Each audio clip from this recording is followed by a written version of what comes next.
Hi, I'm Matt Kemp from the Underground Cookery School. I'm going to show you how to make a series of sauces. Hope you enjoy. Hello cookery lovers, today I'm going to show you how to make the perfect curry sauce. It's actually a classic curry sauce. Over here I've got a number of raw ingredients. So we've got some cumin, some fenugreek, some cardamom pods and some mustard seeds. I'm doing a combination. Here I've got some coriander powder which looks very similar to cumin. I've also got some turmeric and I've got some chili powder. What we need to do is we need to dry fry all the herbs, spices rather. So in they go. Now the reality is that with the ones that have already been pounded up, the same process would have been applied to these. It's just I wanted to show you a mixture of the two. Now you'll know when the ingredients are ready because an aroma will start to come up from the pan and they'll be lightly toasted, and at that point we're going to get them out.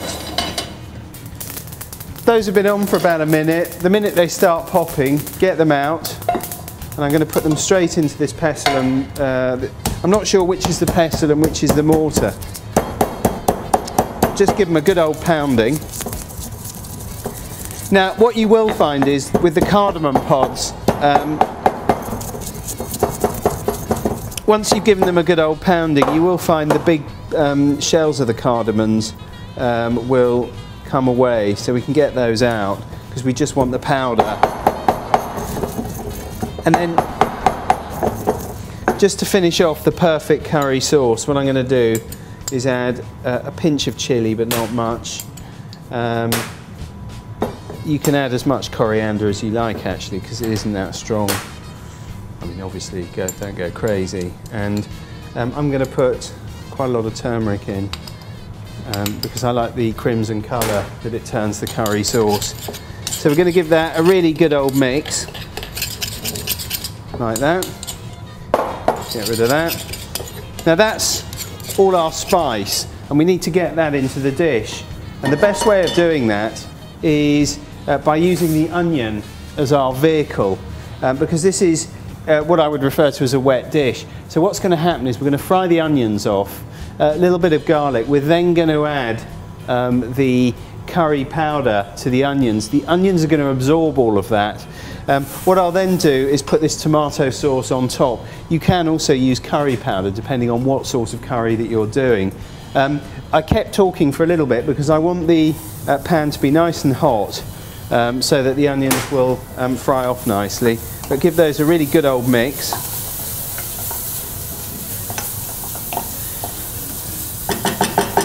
Now if you want to do this the slow way, you can turn the gas right down, put the lid on and just lightly stew the onions for about 15 minutes. But I'm doing it really quickly, and always add the garlic in after the onion because the garlic is much smaller and will obviously burn if you add the two together. Right, I'm going to give those a really good old mix like that, and now I'm going to add a large, well that was a small tablespoon, so I'm going to add a bit more of our curry powder. Give that a really good old mix in like that.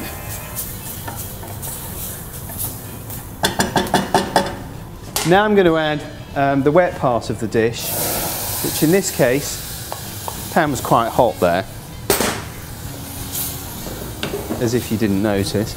I'm just going to give that a little bit of a turn.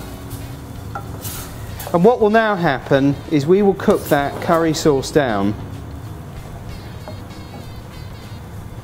in the next 7 or 8 minutes, but timing doesn't matter because it's all in proportion to the volume of the liquid.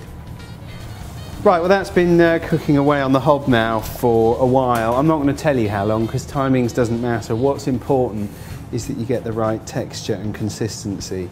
Okay, I will tell you, I mean that was on for about 12 minutes because I know some people want to know. If you have a look at that, I think that is the perfect texture for a curry sauce. And there you have the perfect curry sauce.